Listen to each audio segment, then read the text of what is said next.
I don't know what happened then, the video disappeared, but we got it back on.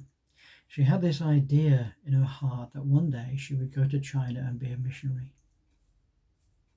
Where did that come from?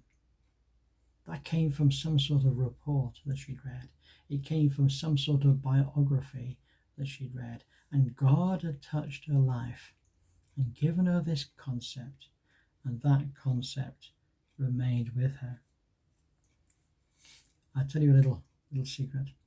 When I was very young, this is before I went to school, so before I was five, I think I probably had a very early conversion before that time.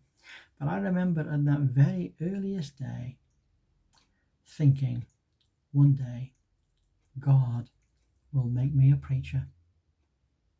Did I know what that really was about? Not really. Did I love the Lord? Oh, most definitely.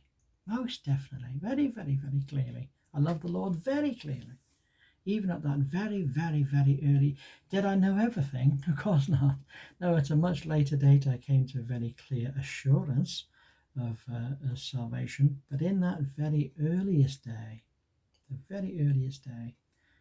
I had an idea about what God would call me to do in mission. Now, the practical tasks for this week are to do with my gifts. The first thing is to pray and to read and to think about the gifts that God has given you. That's the particular task. But there's also 5 questions to talk about beyond that. The first question is, what gifts do you think are available from God for you to have today? That's the first question. The second question is, what do you think God might be wanting to do in you? What sort of purpose, what sort of person is he wanting you to be? The third thing is, where do you find yourself comfortable serving God?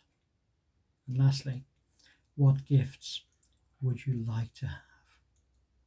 What gifts would you like to have to serve the Lord with? Well, we look forward to catching up with you on our next episode. I'm sorry about that little hiccup there, but for some reason the videoing just stopped, and so we've had to make this little addition. Well, God bless you. We look forward to catching up with you on our next episode. Have a wonderful day. Bye for now.